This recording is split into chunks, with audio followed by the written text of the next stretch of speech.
I'm changing the layout of the LEGOCity again. And this time it's only semi my fault. Never let it be said that I don't read the comments that we get on these videos over on Patreon, over on TikTok, because I've been reading them lately and some of you have been making an awful lot of sense. And it's something I probably should have figured out for myself. I'm going to put it down to my youthful exuberance. I'm young in terms of having a LEGOCity, but we basically have two big issues with the LEGOCity that we've been having since we moved into this studio earlier in the year. Those two issues being, I don't have enough money to be able to get all of the parts I need for what I've described previously as the boring Lego, the structural stuff, the things for walls, the things for roads, just lots of grey brick, lots of tile for roads and pavements and stuff like that. And we have acknowledged quite some time ago that it's going to take a little while before we're able to get all of the parts that we need to be able to get a retaining wall all the way around here and then all the way around on the level above, and to fill in all of these gaps that we've got on all of the various pavements throughout the city and get all the mills plates in. We know it's going to be a while, and we had made our peace with it. But there's another problem that's emerged recently, and this one is arguably a more pressing problem because this is the problem of the warping wood. It's most easily noticeable on this join here between this piece of wood and this piece of wood, where you can see that this piece is lower than that piece. When they went in, they were exactly the same. I checked it with my giant spirit level. And in fact, at the front, they are still level with each other. But as you go further back, where the weight of all the Lego is, you can see that we've already lost, getting on for a centimetre when you get right to the back, of that wood basically just bending and ducking down. And when I mentioned it on a video recently, the response was, you just need to get more supports under there. Well, I've got loads of supports under there. There's two there. If we come around this way, you can see there's another couple in there. Might be easier to see from this end, actually. We've got two here, obviously. You can see just how we've got a sea of supports under there all the way down. I'm counting 1, 2, 3, 4, 5, 6, 7, 8, 9 supports just for this piece of wood that goes along here. And I don't see that I can fit any more in.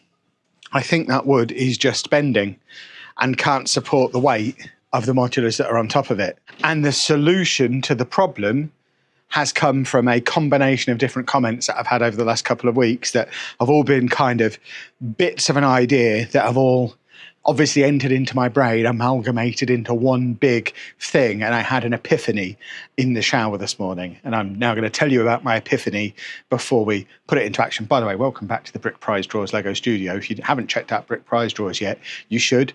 Quite apart from anything else, they sponsor the studio. They make all this possible along with our beautiful Patreon backers. And they have got some very cool prize draws going on over there at the moment, including one for a Simpsons house that you might want to get involved in.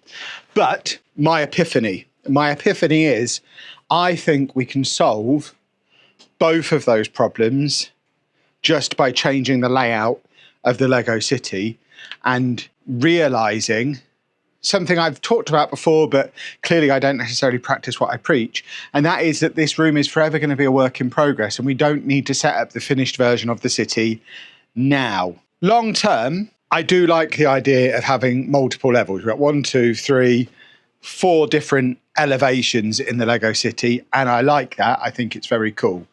But at the moment, we don't have the Lego to make it look anything other than wood with Lego on. One of the reasons we got this studio space is because we got fed up of doing a shelf city at home. But what I've done is I've kind of just got a bigger room and done a bigger shelf city where we've got a shelf city and then it's the same layout we had in what is now our little Lego room at home. It's just a longer L shape, but that's it. It's the same layout. We've got a row of modulars, a row of road and train track, a row of modulars, a row of road and train track. So I don't know if this would have ended up being the final layout anyway, but to solve the problem, this is what I think I'm going to do. And this is what we're going to try and do today, or at least get started on today. I'm going to remove a bunch of this wood. I'm going to remove this piece entirely and lower this end down to this level. And for now, abandon the idea of the underground train, because as much as I like the idea of an underground train, I'm not going to be doing it anytime soon, so I don't need to leave a space for it at the moment. We can add it in later, and let's face it, it'll be another fun video at that point when we completely rearrange the city then. So we're taking that level out, because then we remove any fears of this wood bending, which it might be. I mean, we could notice it on the top there because we've got Lego there. For all I know, the problem goes even further back, and it might be, I mean, the weight might be a little bit more spread out, but we're going to get that bit of wood out completely. We're not going to throw the wood away. For those of you who do back us on Patreon and know how much I've spent on wood, and are like, that's my money that went on that wood. We're not throwing it away. We have a lot of storage space behind that curtain at the end, and I'm just basically going to put the wood down there, and the wood will come back out again at a later date when we need it, when we go back to different layouts, different versions of the city. So the wood and the supports aren't going to waste, but they are being removed, some of them. So we're going to take out that piece. We're also going to take out that piece, and we're going to have this whole end here on one level, on this level. And my plan is to go back to having like city blocks, and maybe with a marketplace, town park area in the middle. I think I'd still like to have a train track, probably a tram line running along the front, and maybe turning around this corner and going up there. And then I'd still like a row of buildings along the back, maybe with a couple of gaps for roads to go through. But I'd also like rows of buildings to come out with roads separating them in this kind of arrangement, rather than having all of our roads be a complete base plate wide, thereby meaning that depth-wise we can only fit 2 modulars on this direction. So we have base plate for road, base plate for modular, base plate for road, base plate for modular. If we have the city so it goes this way a little bit, like if we had a road running along here and then a row of modulars there, we could fit 3, potentially even 4 modulars running that way, and then kind of have them back to back, have another road in between like this, and then experiment with some different shapes. We could maybe have a U-shaped arrangement with a park area in the middle. Maybe we could get the botanical garden back involved as part of that park. Maybe we could put a football pitch there. Maybe we could put a travelling fair there, but just have a little bit more open space to be a little bit more creative. And rather than having so much of the city dedicated to pavement, which ultimately we're not going to get finished anytime soon because buying all of these tiles is costing me a fortune, we work with the pavement that's already on the modulars, which means we are going to have to convert some of these modulars back again. But we work with the pavement that's already on the modulars, have the road butt right up against it like that, and just have narrower roads. And then the only time we need to have the double width ones is when we have the train track embedded as well, which we will have in places. But I know I love trains and I think trains are cool. However, in the time the trains have been in the city, I have run these trains twice. So I shouldn't plan the whole city around trains because I don't use the trains often enough. So I'm not removing the trains completely, just maybe scaling back what we're doing with the trains. So that area is going to drop down. And I think that's all we're going to do for today. But then I need your suggestions, your ideas for what we do along here. Because part of me is like, well, we don't need this tiered arrangement anywhere. It might be cool to have in certain spots, but I think we need to make this the main level of the city, because that's the level that's not going to bend, because that's got the tables directly under it. And then maybe remove this middle bit and leave this back bit on here. So we have a train that runs along the front that can still disappear under a bit at the back and go somewhere else. And we can have like a tunnel here. We could then have a road bit that goes up from this lower level up to the top level and have a bit of top level. It maybe doesn't need to go all the way along. And that means we can lower this end a little bit, because that then solves another problem of, because this is so high, I can only really reach to there. I can't reach any of what's behind it. It's the only part of the city I can't reach now. But if we drop it all down 2 levels, we can still have Castle Hill as a hill, but it doesn't need to be as high because it's being elevated from this level rather than from effectively this level. And then obviously plans for these areas we fiddle with at a later date. So that's my plan. I think the big benefit of it is we should be able to, at least in that area, and again, probably not today, so it's going to be a big job, but at that end, which is going to be the first end we're going to look to finish, we should, with the parts that I've already got, be able to get every road, every train track, every pavement, and every wall that we need done. Because the only walls we'd need here would be the wall that separates this low level from whatever ends up being at this end. And we've already got enough wall pieces to do that. And rather than it looking like shelves with gaps and cardboard boxes under and bits of pavement missing, we'd actually have a finished bit of city that we can then start to get some vehicles into, start to get some minifigures into, start to get some life into, and then use that as the inspiration to build out from there. So that's my plan. Obviously, the big part of the job is it does mean I've got to move all of that Lego so I can take out the wood that's underneath it. So I guess I need to clear some space across these two tables that have got a little bit of space on them. Maybe even move everything from this one that we only set up in the last video. Maybe move all that over to here out of the way for now.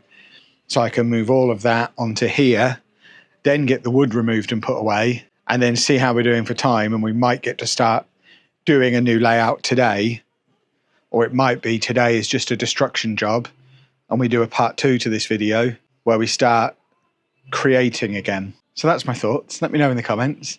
I mean, ultimately, I'm probably going to have already have done it by the time I get to see your comments, but if enough of you tell me it was a bad idea, we can always change it back again. We probably won't, but we could potentially, if enough people tell me I'm wrong.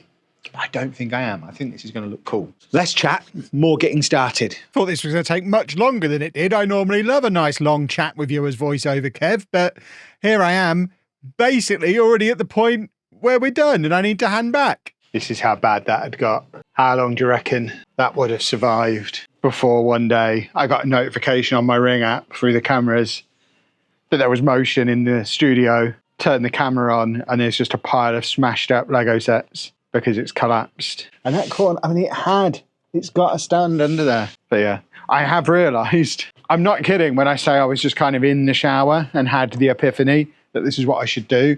And I just threw my clothes on, got in the car and came here. I haven't brought my tools with me.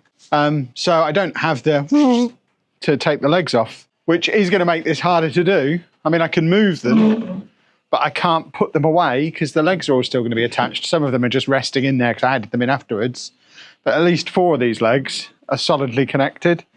And I don't even have a screwdriver with me. So I think I need to go home and fetch my tool bag, which is really annoying. We're back in 20 minutes. Not only do I now have my tools, but I'm very muscular.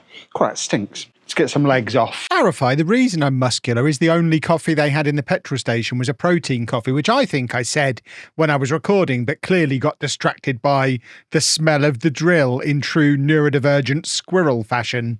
I don't know how much of it came through on the time lapse, but I did try and save myself some time and some heavy lifting by putting the second piece of wood down the back there, but it's stuck up higher than the modulars will be. So I think I'm just going to leave it double thickness on there like that. I don't think it's the end of the world for us to have double thick pieces. Well, you can see the old coffee cup stains from when me and Matt were setting everything up, because getting behind there with all this Lego in the way is going to be a nightmare. I don't really know what I'm going to do with this piece of wood. I think for now, it's probably going to go along this wall here, just out of the way. But now I've seen this bit, and I will start to get some Lego on here in a minute. Now I've seen this, I think the rest of the city is starting to take shape in my head. So this layer is going to stay on this level. We're going to keep this raised platform, but we're going to lose the one on top of it. I'm not sure if this platform is going to stay all the way. I think we've got a join here and then another join here. And I think at one of those, we're going to take that level out. We might even only run this full width to here, because it does still then give us that little bit of a gap to show an underground line at some point, because I still do like the idea of showing that. But then once we get to here, we'll take one of the thinner pieces and then kind of cut back so we keep half a raised platform. And it means the train that's running along the front here can come out and go along there, and then it will emerge back out from underneath, come out through another tunnel and be out in the open again and run all the way along. And then at this end, we could potentially widen it back out again, maybe leave this one in and just take out this middle piece and have it narrower in the middle so that we can have a little bit of variety and a little bit of exposed train, but we have wider, flatter areas to do some actual design on in other areas, because that then opens up the possibility not just of the stuff I was talking about this morning, but reopens to the idea of the expansion, which was on all of my original designs and has kind of been put on the back burner because we'd have nowhere to put it. But putting that on like a 4 base plate, fenced off area, doubling it in width and height and making it a proper mansion again. If we've got some large flat areas like this, we get the opportunity to do it. And then we'll figure out what to do with Castle Hill when we get down that end. But for today, I think we're going to try and get an idea of a layout on here. It's not going to be a finished, polished layout because I'm not going to disassemble all of my roads now, but I am just going to rip the road plates off of those Mills plates, and then we'll put the Mills plates away again another time. But I'm thinking we have a road across the front, so tram line running across here, road there, row of modulars to the back of it, and then it comes round into like a U shape. So we have the town hall at the back there in the middle with an open area in front with the tram line running across. And then ideally another road and row of modulars in if we can fit it. And then a tunnel that goes under there for the train, a tunnel that goes under there for the cars, a ramp that goes up here for cars. And then we just kind of continue the city around that corner, but just again on one level rather than the tiered setup. And the tiered setup will come back in a little bit further down and just have a bit of variety. So it's not just shelves with Lego modulars on. We're kind of looping back round to where we were at the beginning.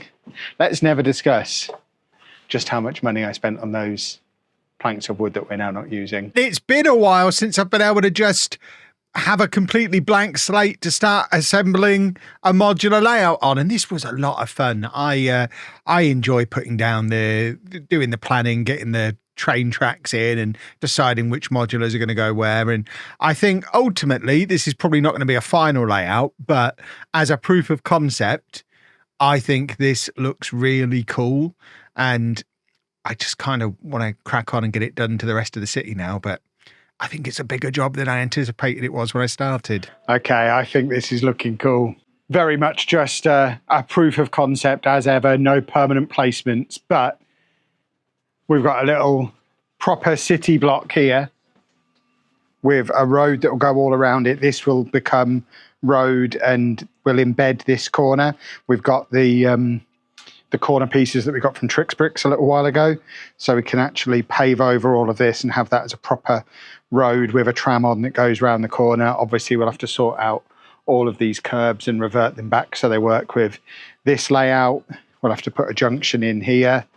And then we've got more modulars going up there. And then a nice little row on there of what I would consider to be the sort you would get on a town square. We've got our wall in. I've left this one out because we need to actually put proper tunnel in it rather than fake tunnel. And we might have to move this leg.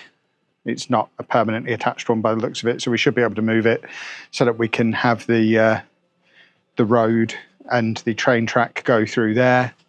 And then we've got this area in the middle to do what we want with, whether that involves making it a big town square area where we could have stuff like a few fairground rides, some food trucks. We've got the Ferris wheel on there now just as an idea.